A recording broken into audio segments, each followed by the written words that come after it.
Welcome to the Cup of Joe Show, where we explore the journey of recovery from alcohol and drug addiction. One story, one conversation, and one step at a time. I'm your host, Joe, creating a safe space for honest discussions about the challenges and triumphs of addiction and alcoholism. In each episode, we'll hear inspiring stories that uncover tools that make healing possible. Sobriety is not a one-size-fits-all journey, and you don't have to face it alone. Recovery is possible, and it's worth it. Thank you for joining the Cup of Joe Show. Now let's get started. Hey, everybody. Welcome back to the Cup of Joe Show. I'm your host, Joe, and I'm really glad that you've joined me today. I'm very excited about my guest that I have. He's a friend of mine, and today we have Randy. Randy W. has been sober since September 20th, 1985. Now 60, Randy's celebrating 27 years of marriage to an amazing woman, Jan, who he actually met in recovery. Together, they've built a beautiful life, raised two incredible kids, both of whom have gone on to graduate from college. And I know Randy's really proud of that. So I'm really honored to have Randy and his 4 decades almost of recovery. So thank you for being here, Randy. Thanks for having me, Joe. So excited. Tell me a little bit about what it was like growing up, where you grew up, and let's go from there. Okay. Well, it was a confusing childhood. I grew up in the earliest memories were Alabama, and then we moved with my father with TVA up to Knoxville, Tennessee in 1969. Lived with my father and mother and brother and sister, and we lived over in West Knoxville while he worked his way up the ladder at TVA. Okay. It was a bit tumultuous between, it was just a little awkward in my family, a little bit of weird energy going on between my mother and I. So we always had some kind of battle of some sort and I didn't find out until I was 12 that I was adopted. I'd been adopted by my aunt and uncle. So found out at that point, that all my brothers were my cousins were my brother, and my father was my uncle was my father, and I needed a drink. So I was like, so that explains some of the awkwardness between everybody knew except me. Yeah. Nobody said anything for 12 years. So there was I count that as to being the reason for some of that tension or weirdness in there, is that everybody knew. I got along well with my, and I'll bounce back and forth as the story goes, but I call them brother and sister and mother and father, my aunt and uncle, because they raised me, and I didn't know any different. So that's the way it was. We got along well. My father taught me all the sports that you could think of that were available. We played baseball, basketball, football, anything with a ball. He pretty much took time to teach me how to play it.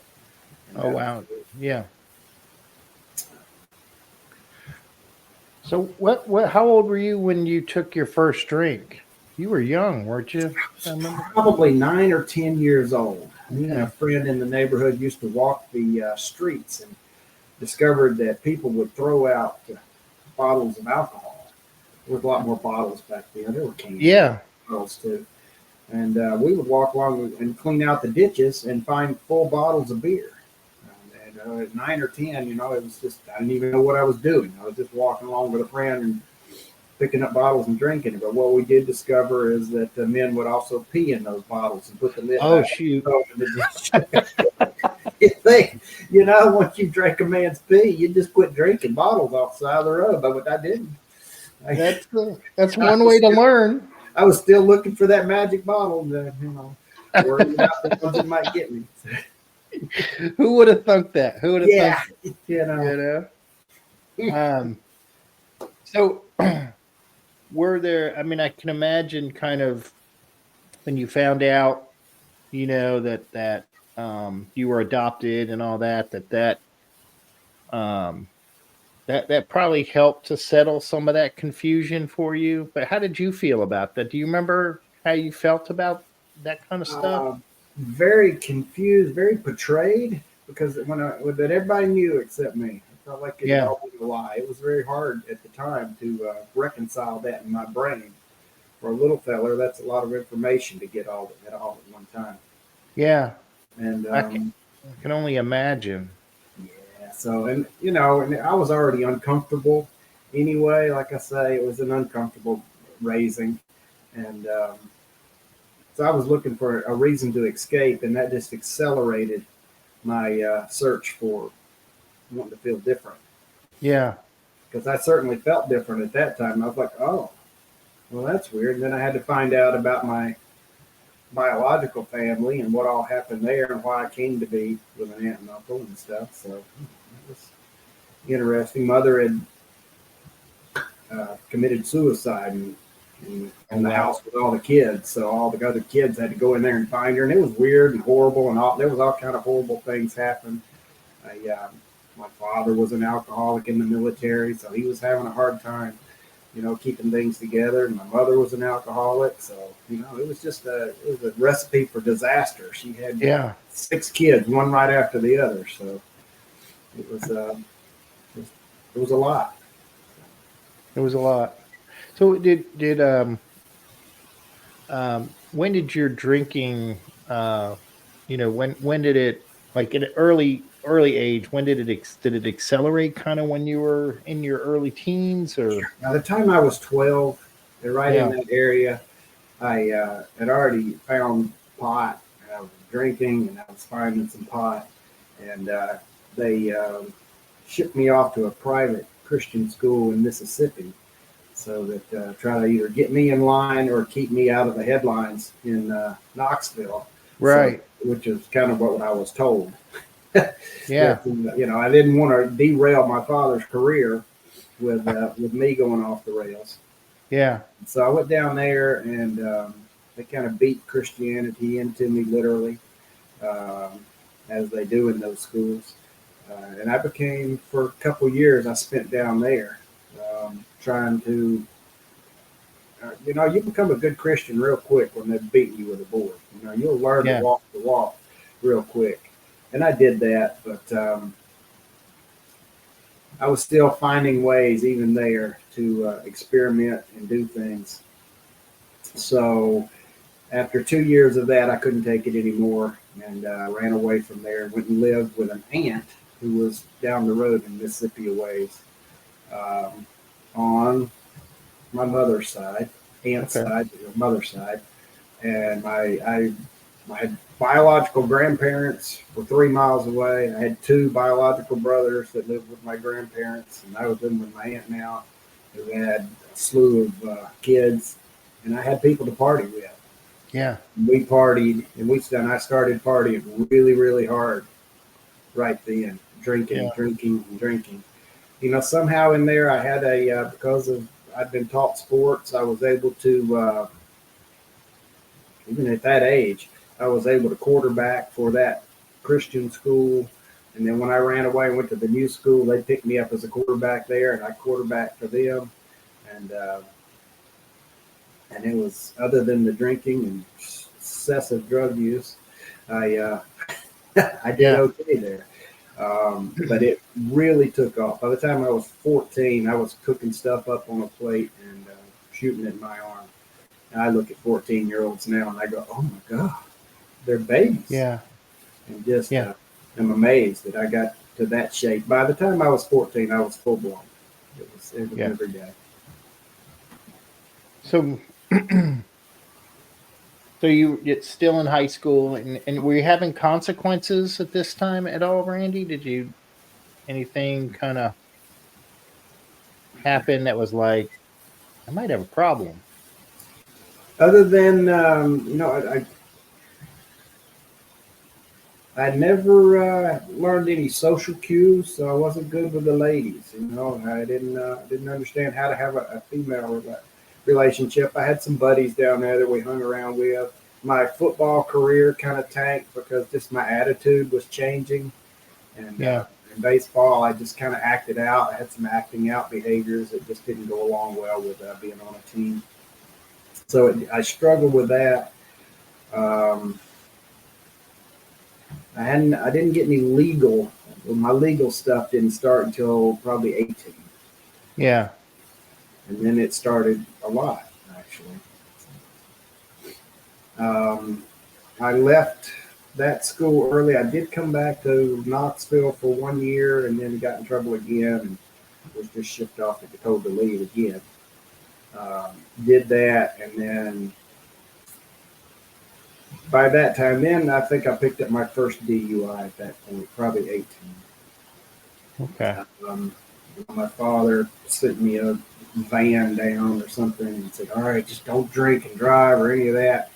And it wasn't 2 hours later, he got a call from the police. I was like, wow, I didn't make it 2 hours. Yeah. That's the kind of behavior I had going.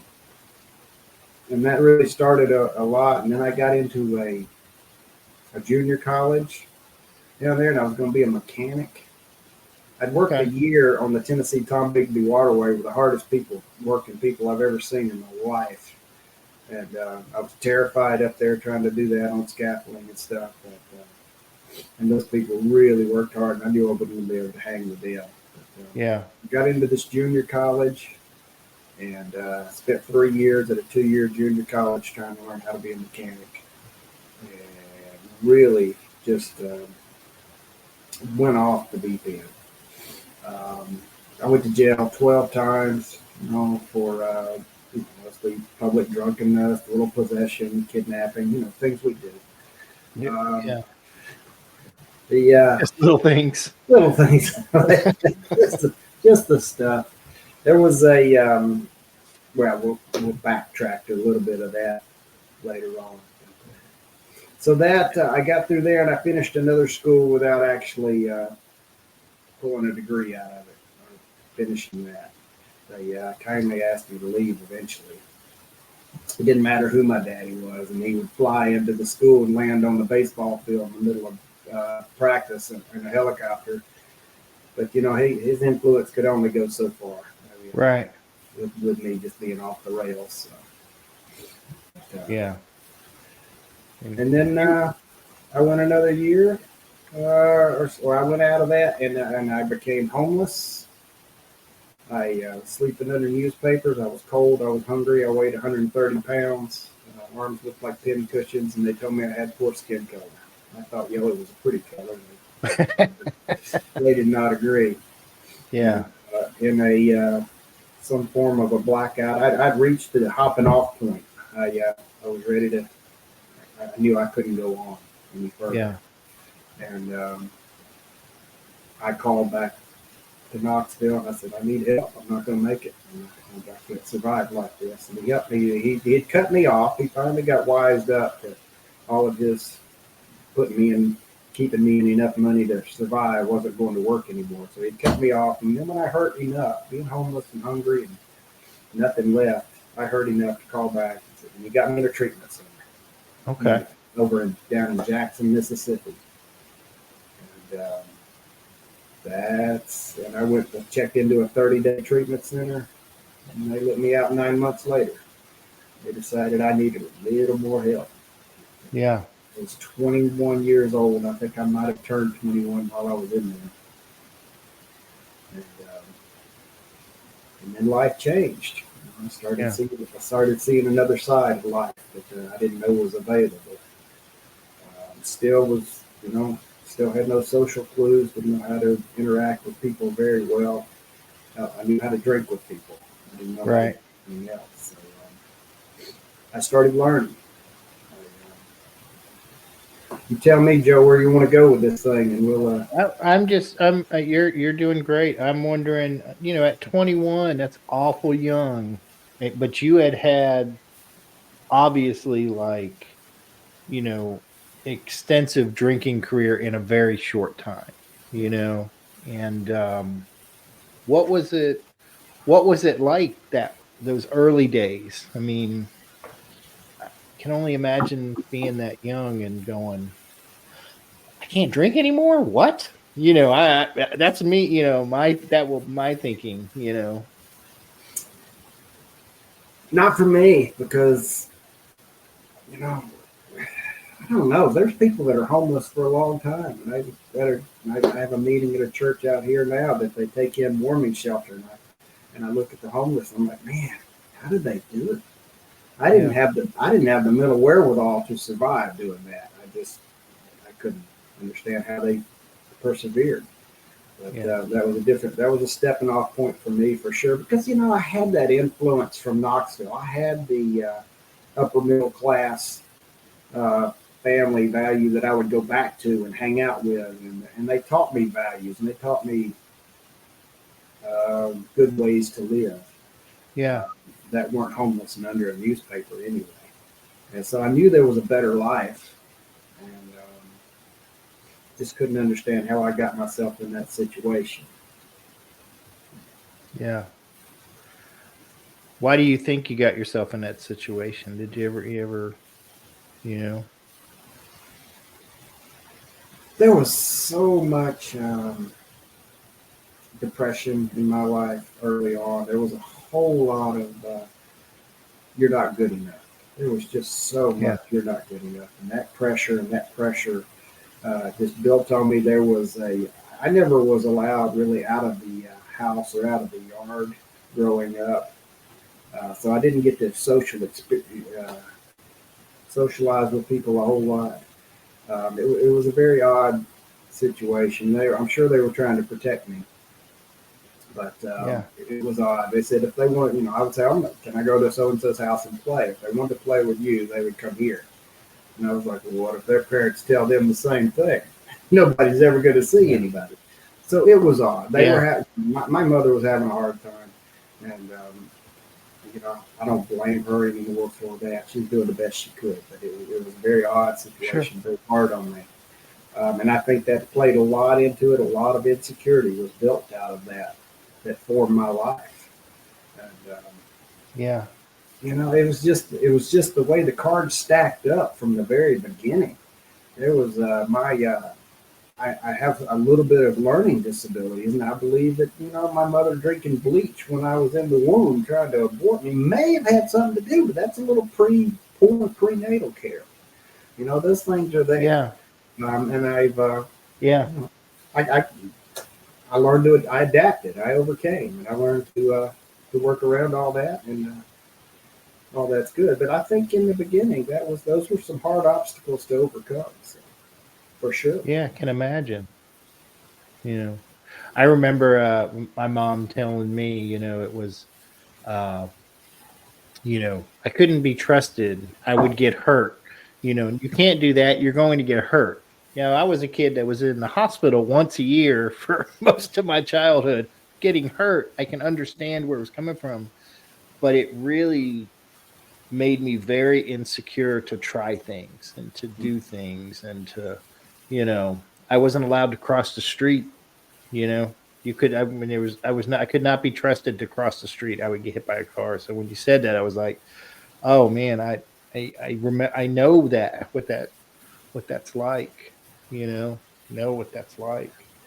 Um, what do you think was the hardest part about getting sober? You know. I'm still looking for that acceptance. I probably excelled in sports because I tried harder than most to excel at sports. When they would go home and read books or whatever, I'd go home and throw footballs at trees, until I became good at it. And Yeah. baseballs. I continued to work when nobody else was working on that stuff because that's what I had. Um, that's not really a something you can use in forming relationships in the program. I'd grown up. This is this is late '70s or early '80s, and there was still Mississippi was still a bit of a backwards community back then. So there was a lot of Yeah. racism stuff that I had to overcome. There was a lot of homophobia things that I had to overcome that was instilled into me from everybody around me, um, that I had to overcome, and so that was a little bit of a learning curve for me. And I remember one time Well, I'll tell you, the easiest part of getting over my recovery was when I was in that 9 months. There was a group that went before me, and the alumni would come back into this little community where we were living. They had a basketball gym. They would come in every week, and they would play basketball with us. Just tons of them, and they were so involved with the people who were still going through the treatment that by the time I got out of treatment, I had a network that was phenomenal. I was already in with the community because they were so involved, which was great for me. So when I did something stupid, there were people there to call me on it. There was a fellow one time stopped his car when I was waiting on somebody to go play golf. And he's like, "Hey, give me a call if you're into." He left a note on my car. It said, "Give me a call if you're into fooling around." And my roommate said, "You got hair on your butt. You don't call him." And I don't know why having a hairy butt was important back then, but apparently it was. I called this young man and called him over and then whipped him in a parking lot. And I went to my friends and I had a meeting at night and I was bragging about this, behavior, about how I'd done this. And they go, "Well, why'd you do it?" And I went, "What?" And they go, "Was he a threat to you?" And I went, "Well, no." And they go, "Then why'd you do it?" And that was the first taste I got of, oh, there's another way of looking at things. Yeah. And just being mean to people is not cool. That's not okay. Yeah. And so I had a lot of lessons to learn early on that I didn't understand. And I was fortunate to be around enough wonderful people that could guide me through that stuff and go, no, that's not a good way to behave. Yeah. So I got real lucky there. That's a good wake up call. When your peers do it, Yeah. and they have nothing to gain from it. So that was good stuff. Yeah. So what did you face any back then? I mean, did you face any like judgment from being sober? Like, was there a stigma or anything like that? Or I had heard people talk about it before I got sober, and some of those friends I was running around with that were drinking, and some people had been to rehab, so there was a little bit of just I didn't really know what they were talking about. I didn't know what rehab was, so I heard, but it just seemed to have a little bit of a negative connotation, but not really. It was I was like I said, when I got in at a good time. There was a good attitude going around about it, I think. So, and people were glad to see me get sober. Yeah, because I was not in good shape. So. Yeah, you'd lived a life, So how do you begin to build trust with like your family again? Like I know your dad was working his way up the ladder and they had sent you away, and how did you start building that trust back? My father had an amazing way of staying calm in critical situations and hard situations. And I don't, he at 3 years clean, he, now my father would take care of me physically. He took care of everything. I wasn't hungry except there at the end. I made it. My health needs were taken care of, and those things. But he didn't say love me. That wasn't his thing. He showed love. He didn't tell love. In 3 years clean, I hadn't given me a chip. Maybe it was 2 years at one of them at a meeting somewhere, and he stood up and he said, "Well, I tried to block Randy out of my life because it was just too painful to have him there, and I tried to block him out." He said, "But God's love brought him back, and I couldn't ignore it. And he encircled us with that love, and I love Randy very much." And then he just opened it up, and everybody around was crying and everything. Was Of course. That was the first time I'd heard it, and I was like, wow, okay. And he just he had a way of never giving up. The man just never gave up, and I respect that.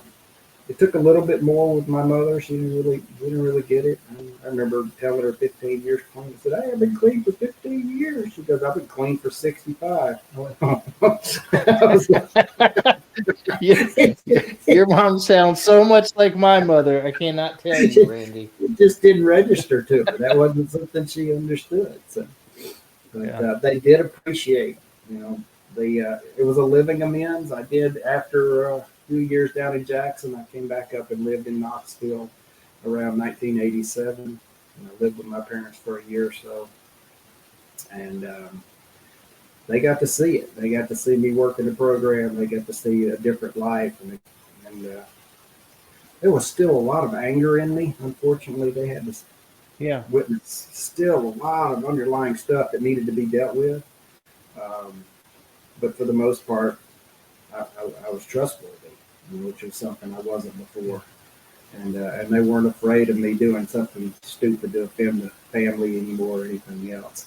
I had my brother and sister actually started calling on me for support and things like that in their lives, and things started to change there. So those relationships started to mend and build. And, just by living amends, just by doing the next right thing. Yeah. So. Were you when you said living amends, will you kind of explain what you mean by that for people who may not know what that means that are listening? What a living amends is? I could say I'm sorry to my folks all day long, and it doesn't mean anything. But if my behavior shows I lived a life that was respectable and honorable, that's really all they wanted me to do. Is just live and be a Yeah. respectable, honorable person and doing the next right thing in life. And they were able to see me uh, building a life that was a positive influence instead of all the negative influence of all the stealing and lying and and negative things that brought the family down, fighting with the family. I just didn't need to do that anymore. I Yeah. had areas in my life that I could vent that stuff, and people in my life that I could vent to, and they got to see a calmer, peaceful side, and they got to have a normal family for a while, for the Yeah. next 40 years. So, and that's all they really wanted. Yeah. That's a big deal. What so how do you stay committed on like tough days, like, especially in the early days? I'm kind of um I know we're going to get to what it's like more now for you, but like back then, like early on, you had a lot of experience of. So what was it like in the tough days when maybe you wanted to drink, or maybe you. At After 9 months, I got out of that treatment center. In 2 months, I tried to live life outside of treatment centers and build a new life, and I got kind of bored. I'll be honest. I got restless, irritable, and discontent. I uh, Yeah. I was confused. I didn't know how to live this new life I was living. I didn't know what kind of people to hang around with, or how to build that structure. And I went back to see my old buddies. Somebody had passed away, and I thought it'd be respectful to go to the funeral. And I went back and I started talking to them about my new life and how I was, living fear free and all these things that I was telling them, the good life I was doing, the jobs I had. And I made it 4 hours before I was drinking with them. And after that, I brought a case of beer into their little wake or whatever party that they were having. And they're just, one of them looked at me and said, "Wow, you're doing real good, aren't you?" And I continued to drink for a month after that. I never got drunk again, but I drank for a month. I would drink a beer after work, and then I would hang out with my buddies, and they're like, "Why do you got that big bag of breath mints in your car?" And I'm like, "So you can't smell the beer in my breath." I'm like, "Oh, yeah, surely is what happened." And but then I had Yeah. to come to the conclusion: you can't be a social drinker by yourself. It doesn't work out. So I sat on the back of my car one night, and I started talking to this God thingy, And I'm like, okay, God, thingy, we battled for all my life. Whether I've been Yeah. putting the dunk spray, putting the river with the catfish, everything, trying to exorcise the demons from my soul. I said, me and you have never been that close. We've been faking this thing for a long time. I said, now I have to sit here and decide whether I'm going to go back and hang out with those other friends and do the drinking thing, or whether I'm going to get in and do this sober thing. And after weighing it, shouldn't have been that hard of a decision, but I actually had to really ponder it. I decided to commit to a new way of life, and I said, I'm going to call on you, God, to get me through it. Whatever you are, I'm going to need your help. And from that point forward, every time I would get stressed out, simplest prayer, I said, okay, God, you deal with this anxiety I'm feeling and get me to my friends. And he would get me an hour or so. He would get me to my friends, and I made it there without drinking. Yeah. And that happened over and over and over again. And then somehow I look back 5 years later and I'm like, wow, you haven't drank in 5 years. How did you do that? What did you do different? Yeah. And the only thing I did different really in my behavior was ask God to help me on a regular basis. I kept asking God to help me. And I can't help but believe he did. And he put wonderful people in my life, a lot of great structure and a positive influence, and people just mirroring or showing me good ways to live, because I had to relearn how to live. I had to have a complete moral psychology and psychic change in my life in order for me to make it. Yeah. I love that prayer. I love that prayer. I'm going to use that. It's amazing the simplest thing. Like I remember thinking that, growing up, I grew up Catholic, and so I thought you always had to get down on your knees. You had to be in front of a cross, and you had to have your hands a certain way, and that was the only way to pray. And it's the one of the blessings of recovery that I was, prayers don't have to be complicated. Help me and thank you are pretty good prayers. So um, so talk about some of the best things sobriety's brought in your life.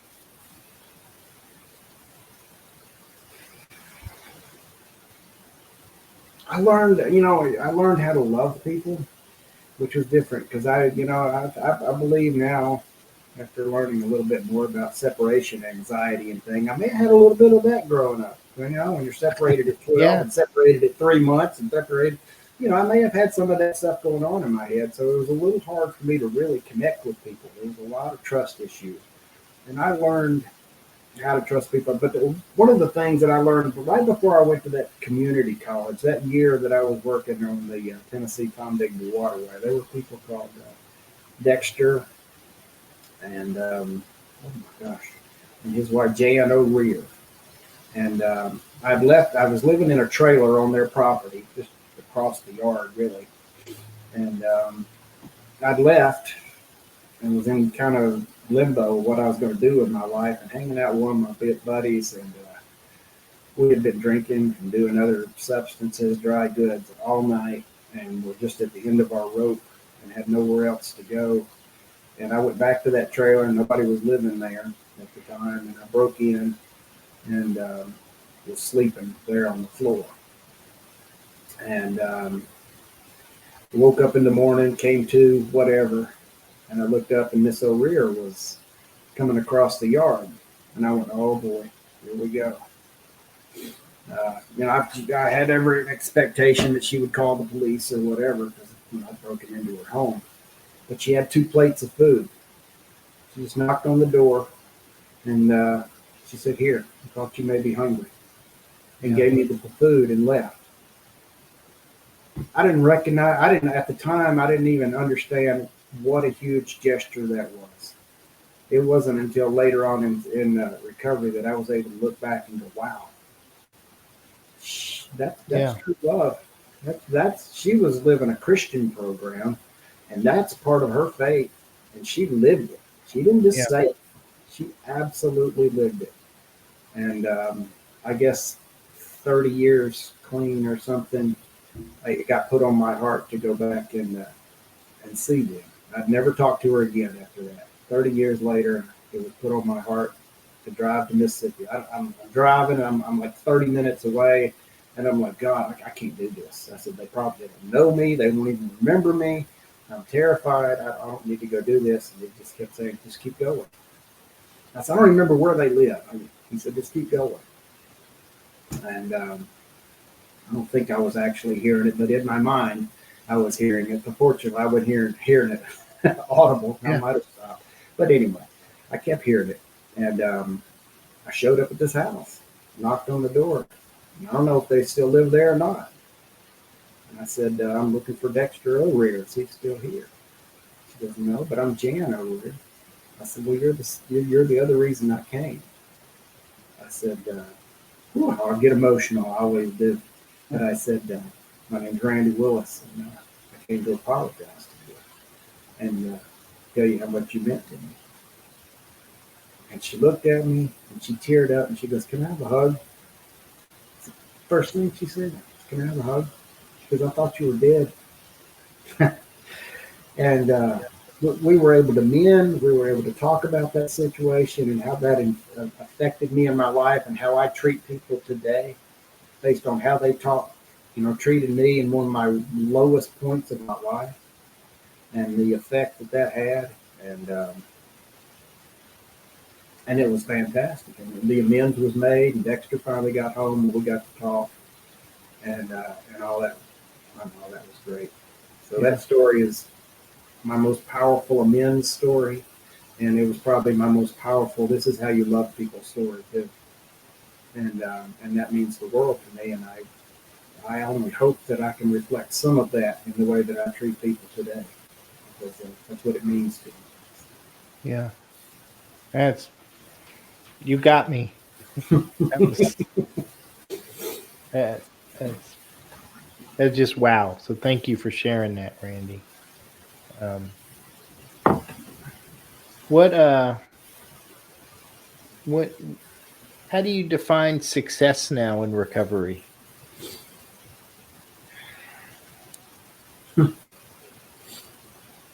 Have I succeeded? I don't know. I don't look at it as there's an ending point. Like, I don't know that I can say I succeeded in finishing it. Yeah. I feel like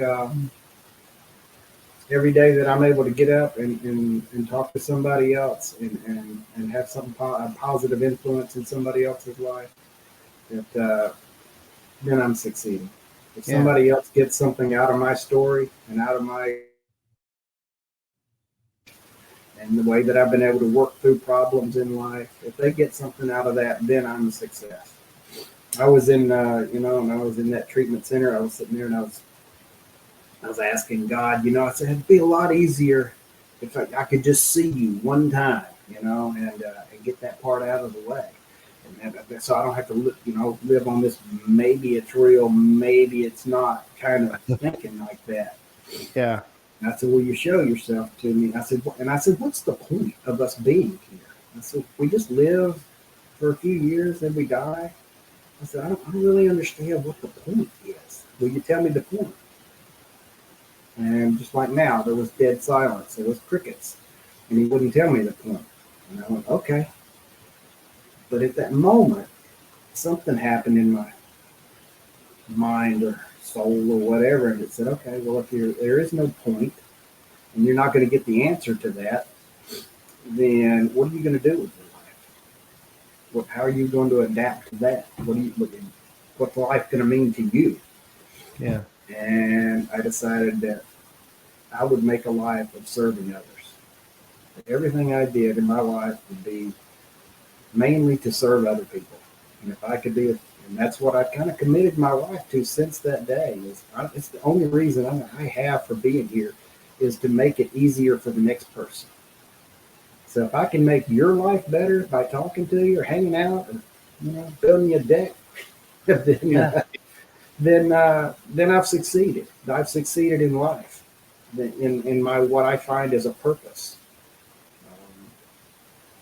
and that's what I do, and that's what keeps me motivated to keep going. Yeah. So, because it's the only reason I can think of to be here is to serve others. And if there is no reason whatsoever for us to be here, I'm going to try to make sure everybody else has it a little easier. So, that's all. Yeah. That's that kind of, I was thinking, um, and you kind of touched on it, like your relationship with your higher power. What is that like? But and I know you kind of just touched on it a little bit, but is there? It's amazing, actually. There have been so many miracles that have happened in my life, like him getting me back to that house. I just Yeah. took off driving across, the state and down into Mississippi, and I can't remember, because I was in such a fog back then. And he got me there.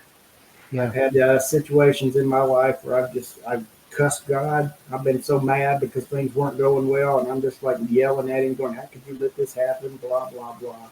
Mad as a hornet. I was one time we were just broke and needed work. And I was walking around the yard yelling at God, God, I'm trying my best here. I'm doing everything that I could think of to serve you and serve others and do these things, and I'm just suffering. I said, how am I going to feed my family? I said, I need work, blah, blah, because I was a contractor at that point. And I'd lost my phone, so I couldn't get a call anyway to get work. I was just mad. And I was walking through the yard, looked down, there was my phone laying in the yard. I picked it up, and there were 3 calls on it, people wanting me to come work for them. And there was enough money to carry me through. And I got through. Oh, okay, thanks, God. and it's worked that way. I've had situations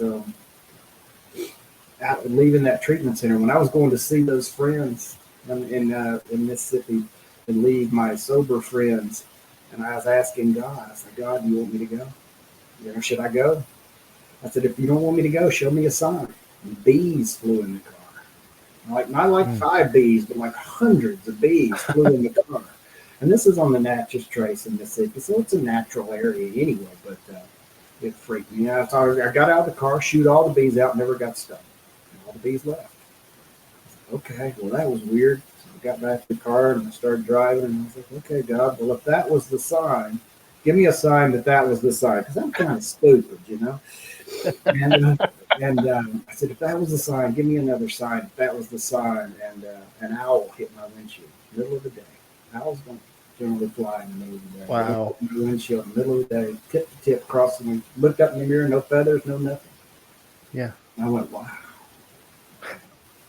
Oh, God, if that was a sign, give me a sign. I asked 3 times for signs, and then I kind of just dozed off in my weird mind. I was driving along beside the Natchez Trace and looked up, and I'm like, why am I over on this road? The Natchez Trace is right there. Why am I off the road? And I thought maybe that's another sign, but I didn't care. I ignored it anyway and got back on the road. Yeah. And went on and then relapsed and went through that situation that I did. So I learned then that asking God for signs is not going to work for me, because I'm not going to listen to them anyway. I'm going to ignore them. It's just, I have a way of playing them off, but I remember it because it happened. And I'm like, okay, that was real. I needed $300 one time. It was Christmas time. We were broke. And a fellow from the church showed up. He said, Randy, I don't know what's going on in your life. I have no earthly idea. He said, I was praying, and God told me to give you this. And he just slid an envelope across the kitchen table, didn't open it. And I said, just take that, do whatever you want to with it. I'm going back home now. I opened it up, there's $300. How does that happen? Yeah. The little things kept happening, and every day I would just say, God, you get me through this, get me through this stress, and get me through my friends. And these things kept happening. I kept inviting God in. He kept showing up. Not like a magician, because life kept happening. He made me work really hard for a lot of stuff. But there's been so many things in my life that have done that. And I will ask him to put somebody. I said, if you want to put somebody in my life today that you want me to help, then put them in my life. I'm ready to do it. And I'll get to the gas station and lay behind the counter and start asking me spiritual questions, and we'll have a 30-minute dialogue and be weeping by the time it's over. And it's just like, wow, where did that come from? And these things happen. I've been able to talk to people in weird situations as a maintenance man and pull people off the line at restaurants and talk to them and pray with them for a minute and just watch their attitude change and watch them go, wow, from the maintenance man. Yeah. I think I can make it now. And it was okay. And I was able to see these miracles happen by introducing God into my life and into the things that I do. And it'll change you when you get to see the effect of using that. Yeah.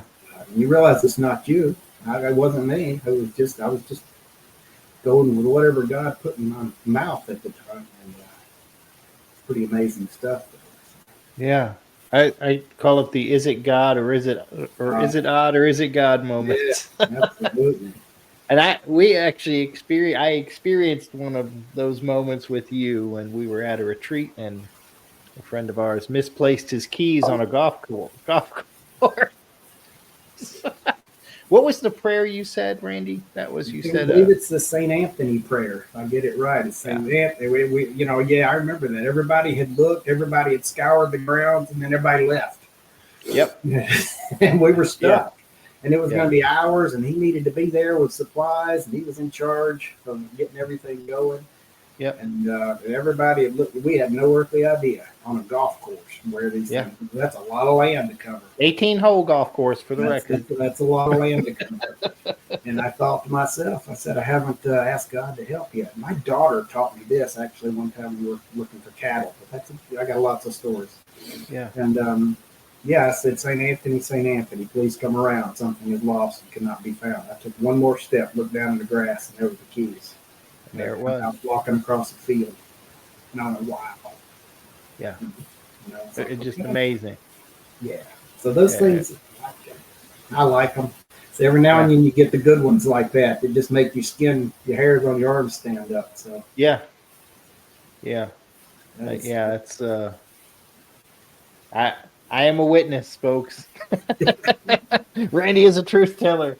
So what would you say to someone who feels like they are beyond help?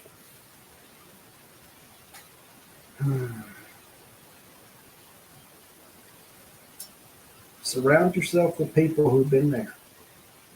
There are people who have been exactly where you are, regardless of where you are. There are other people who've been there, and they will help you. You have to be open-minded. You have to give up. There's a certain amount of just giving up and going, okay. Like when I was on the back of that truck, and I said, look, if these people tell me to go stack greasy BBs in the corner, I'll go do it. Because I don't want to do it, but I'll do it. There's just a certain amount of giving up and trusting that people will help you. I know I'm not supposed to tell you exactly who those people are, but you can tell. I believe it's relatively honest. There's a lot of 12-step programs out there that attract people who have been through a lot of tragic situations in their life. That can mirror your life and tell you how they got through it. And don't be afraid to go to them. Yeah. Pick up the phone and call a stranger and go, look, I don't know what to do. Yeah. And it'll happen.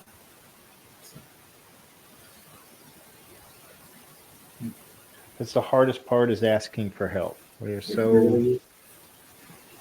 have been lied to. I think, I don't know anyone in particular. I just think we somehow have this concept that we need to take care of, do it all on our own. And that is just not true. There are people out there that will help. We just have to ask,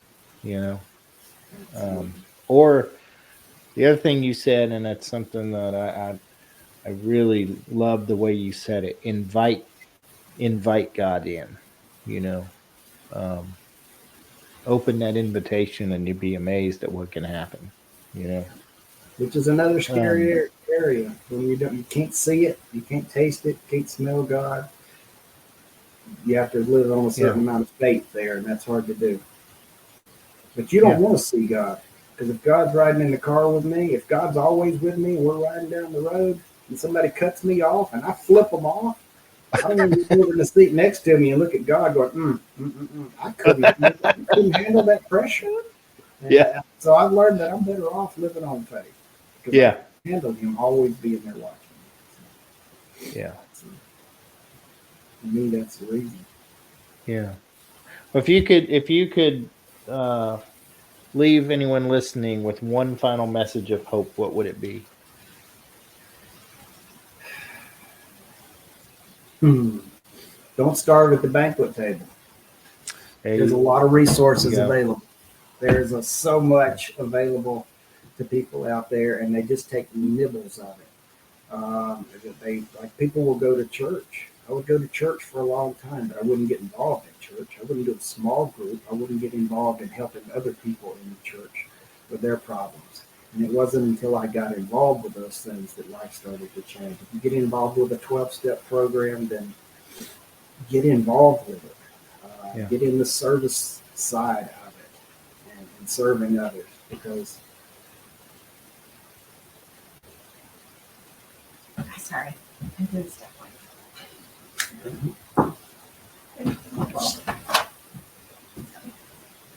Wow. Okay. Practice patience. We have technical difficulties.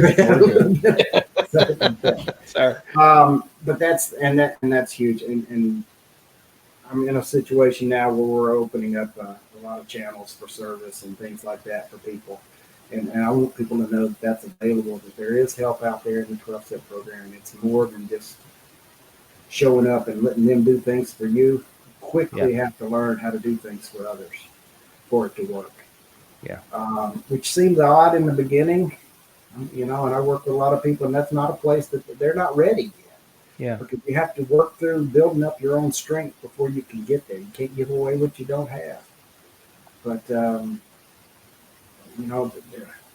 healing really started or took off when I was able to share with other people and talk to other people about what was going on in my life and help them get over a hurdle.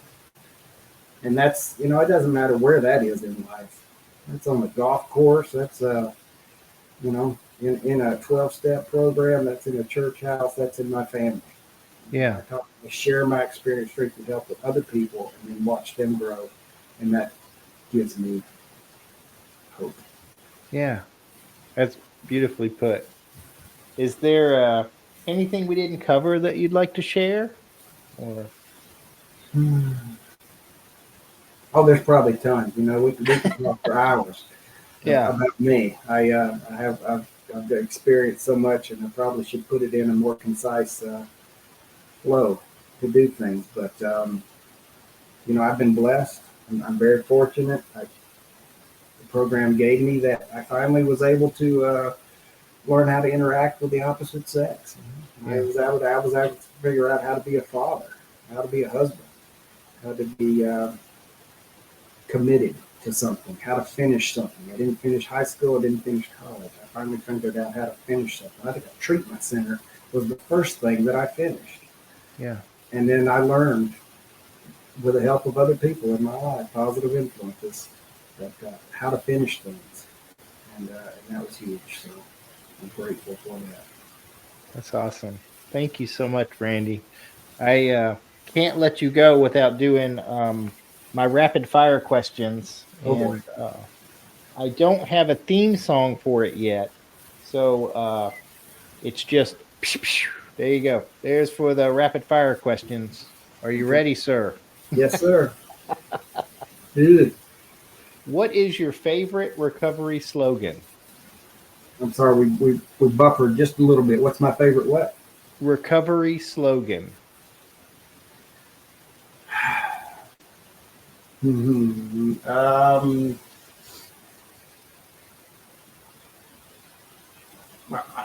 probably think. I don't know. That's just the first thing that came to my mind.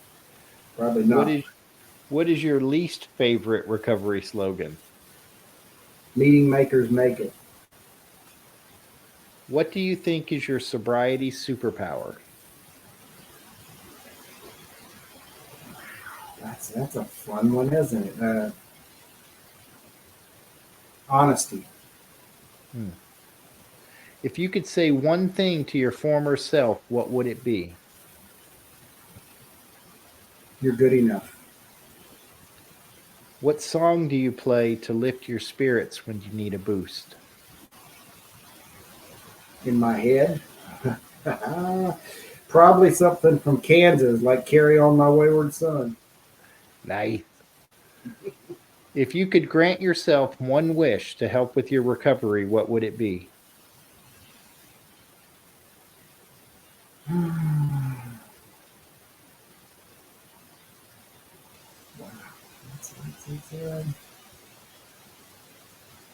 Probably a little extra confidence. You have to be confident to be able to share with others and sell that stuff. So, Yeah. What step do you love the most? 10th step. I like looking What at step do you love the least? 4th step. What is your favorite curse word? Ooh. Ooh's not a curse word. That's not fair. If you say gosh golly, Randy, that's it. That's it. Gosh. I'm not going there with you, Joe. Okay. Dang it. All right. All right. Well, there you go. Dang, it'll work. If heaven exists, what would you like to hear God say when you arrive at the pearly gates? Welcome. Nice. You did, Randy, you did good. Yeah. Thank you so much for sharing your experience, strength, and hope. We have a new episode that's released every Thursday at noon. You can listen to the show in your favorite podcast apps, Amazon Audio, Apple Podcasts, Podbean, Spotify, and others. Just search for The Cup of Joe Show. Don't forget the "the." And also, do me a favor and like, subscribe, and share. Randy, thank you so much for sharing your story today. I appreciate you, my friend. Thanks for the opportunity. Appreciate it. It's just a laid back vibe, baby. We hope you enjoyed today's experience, strength, and hope. We are so grateful you decided to join us. Please share this episode with someone who might need it. Also, don't forget to like and subscribe. Remember, no matter where you are in your recovery journey, you are not alone. Reach up and reach out to someone. Please do not suffer in silence. Until next time, let's take it 1 minute, 1 hour, and 1 day at a time. Thanks for listening to The Cup of Joe Show.